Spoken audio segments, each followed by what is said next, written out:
నమస్తే అన్న, మా పేరు రాచమల్లి గురుప్రసాద్ రెడ్డి. మేము కడప జిల్లా ప్రొద్దుటూరు నుంచి వచ్చాము. మాకు జగన్ అంటే చాలా అభిమానము. ఎట్టుందన్న మీ కడప జిల్లాలో ఎట్టుందన్న రాజకీయం?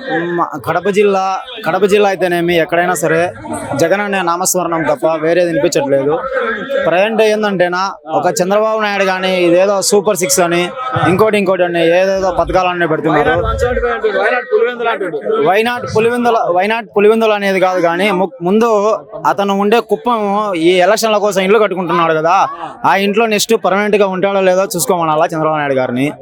తర్వాత విషయం ఏంటంటే బాబు షూరిటీ భవిష్యత్తు గ్యారంటీ అంటున్నాడండి. కానీ బాబు షూరిటీ భవిష్యత్తు గ్యారంటీ, వారంటీ లేని గ్యారంటీ. అది వారంటీ లేకుండానే గ్యారంటీ అంటే అది ఎందుకు పనికి రాకుండా చెత్త కుప్పలో పడిపోద్ది. ఇంకపోతే పవన్ కళ్యాణ్ అంటారా, పవన్ కళ్యాణ్ గారేమో పొద్దున్న లేచంటే పొద్దున మాట్లాడింది మధ్యాహ్నం ఉండదు, మధ్యాహ్నం మాట్లాడింది సాయంత్రం ఉండదు. పొద్దున్న లేచామంచి వాళ్ళ నాయకుడు అనేవాడు మా నాయకుడు ఒకే జెండా ఒకే అజెండా, పొత్తులు లేకుండానే మా నాయకుడు అనేవాడు ఒక్కడే వచ్చినాడు. ముగ్గురు కాదు కదా, దేశంలో ఉండే అన్ని పార్టీలను కలిసి తెచ్చుకున్నా కూడా ఇప్పుడు పొద్దున్న లేచామని మొన్నటి వరకు మోడీని తిట్టి ఈ రోజు మోడీ గాడు పోయి కాళ్ళ దగ్గర బేరాలతో పొత్తు కుదుర్చుకున్నాడు కదా. దగ్గర 5 ఎంపీ స్థానాలు 9 అసెంబ్లీ స్థానాలను మా కడప జిల్లాలో కూడా జమ్మలమడుగు అనేది కూడా చాలా ప్రశాంతంగా మారిపోయింది. ఆదినారాయణ రెడ్డి గారికి టికెట్ కోసం ఇప్పుడు రాయలసీమ అంటే బాంబులు ఫ్యాక్షనిజం అంటున్నారు. జగన్ నన్ను ఎంకరేజ్ చేస్తున్నాడు, రాయలసీమ రెడ్లను తరిమి కొట్టడానికి కూడా మన చంద్రబాబు నాయుడు మాట్లాడుతున్నారు. అదే అన్న, అది కోస్తా ఆంధ్ర గుంటూరు జిల్లాలో మాట్లాడుకోవాల్సిందే. అదే చంద్రబాబు నాయుడు దమ్ముంటే మా రాయలసీమలో వచ్చి మాట్లాడమని చెప్పండి. అదే చంద్రబాబు నాయుడుకి అదే మాటలు ఇక్కడ వచ్చి మాట్లాడండి. అక్కడ మాటలు ఇక్కడ మాటలు అక్కడ చెప్తున్నాడు. ఇంకోటి ఏంటంటే అన్న మాట్లాడేది ఏముందన్న, మేము ఓటుతోనే సమానం చెప్తారన్న, డిపాజిట్లు కూడా రావు. మా ఏరియాలో ఏం చెప్తున్నారు తెలుసా, కుప్పము ఏ మంగళగిరి ఏ మాదాలగిరి మంగళగిరి అనే తుప్పనాయుడు పోటీ చేసే మంగళగిరి కానీ ఈ తుప్పనాయుడు మన తుప్పనాయుడు వచ్చేసి చంద్రబాబు నాయుడు గారు, పప్పునాయుడు వచ్చేసి లోకేష్ నాయుడు, వీడు వచ్చి పవన్ కళ్యాణ్ పావులా కళ్యాణ్, వీళ్ళు 4 పావులా కళ్యాణ్, పావులా కాక వాడు పైసా కళ్యాణ్ కావాల్సింది పావులా కళ్యాణ్. 24 సీట్లు ఇచ్చారు కానీ 1 సీట్ ఇచ్చింటే సరిపోవయ్యా, పావులా కళ్యాణ్ సరిపోవు.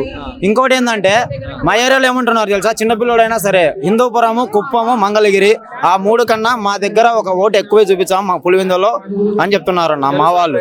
100కి 200% అన్న. షర్మి ఇప్పుడు ఈయనేమో అని చెప్తున్నాడు సునీతమ్మ గారికి ఏమో, అమ్మా సునీతమ్మ ఈ పప్పునాయుడు చెప్తున్నాడయా నిన్న మీటింగ్ లో, అమ్మా సునీతమ్మ మా గవర్నమెంట్ వచ్చే నీకు న్యాయం చేస్తా అని చెప్తుండు. వివేకానంద రెడ్డి గారు చనిపోయిన కేసులో ఈ తుప్పనాయుడికి ఏమన్నా బుర్ర పగిలిపోయిందేమో. ఆ రోజు చంద్రబాబు నాయుడు గవర్నమెంటే కదా ఉన్నింది, ఈ తుప్పనాయుడు ఏమన్నా గాడిదలో ఒక పనులు తోముతున్నాడా ఆ రోజు తెలీదా?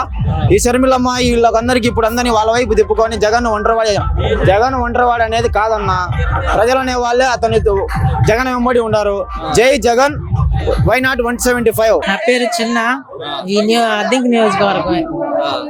జగన్ పాలన అయితే నాకైతే వైద్యం వచ్చి 1000 రూపాయలు దాటితే ఆరోగ్యశ్రీ అన్నాడు, కనీసం ఆరోగ్యశ్రీ 1000 రూపాయలు దాటితే అది కూడా లేదు. ఆరోగ్యశ్రీ 1000 రూపాయలు దాటితే ఆరోగ్యశ్రీ అన్నాడు. ఇప్పుడు హాస్పిటల్కి వెళ్తే అంతా అమౌంట్ అంతా మనమే పే చేయాల్సి వస్తుంది. విద్య అయితే ఓకే కాదన్న, ఒక ఆరోగ్యశ్రీ ఒకటే 25 లక్షలు ఖర్చు అన్నాడు. ఆరోగ్యశ్రీ 25 లక్షలు మాదే ఖర్చు అన్నాడు. ఆడికి వెళ్ళి చూయించుకుంటే ఏమంటున్నారు, ఈ జబ్బుకి వర్తించదు అంటున్నారు. మరి దానికి అదే మెయిన్ కావాల్సింది విద్య వైద్యం, ఏ పథకాలే కావాల్సింది అది. మొహమ్మద్ అలీ బీటెక్ అన్న. ఎట్లుంది జగన్ పరిపాలన? ఆయనకేమన్నా బాగుంటే పిల్లలు అదే జగన్ పరిపాలన నుండి డబ్బులు వచ్చే వాళ్ళకి తెలుస్తాయి కానీ తిట్టుకునే వాళ్ళకి ఏం తెలుస్తుంది అన్న వాళ్ళ బాధ. డబ్బులు ఇచ్చి సోమరిపోతులు చేస్తున్నారు. ఎందుకు చేస్తున్నారన్న? అదే అన్న, డబ్బులు ఇచ్చి అవసరాలు తినే వాళ్ళకి అదే ఉండదు. డబ్బులు తీసుకొని సోమరిపోతులు అంటుంటే ఆయన ఎవడు గెలుస్తాడన్న? మరి పిల్లలు ఎట్లున్నారు ఇప్పుడు అందరు చూస్తున్నారు. 14 ఏళ్ళు చంద్రబాబు అధికారంలో ఉన్నాడు, పిల్లలకి ఏమైనా చేశాడా? చేయలేదు. పింఛన్ ఇచ్చే వాళ్ళకి ఏం చేశాడు? ఇప్పుడు ఇంటికి వచ్చి పింఛన్ వస్తుంది, పథకాలన్నీ ఇంటికి వస్తున్నాయి. అదే 14 ఏళ్ళు చంద్రబాబు పరిపాలన ఉన్నాడు, ఏమైనా వస్తాయా? ఏం చేశాడు లేదా? ఇంకేం చేసేది లేదన్న. ఇంక వస్తే జగనే వస్తాడు. 175 పక్కా అన్న.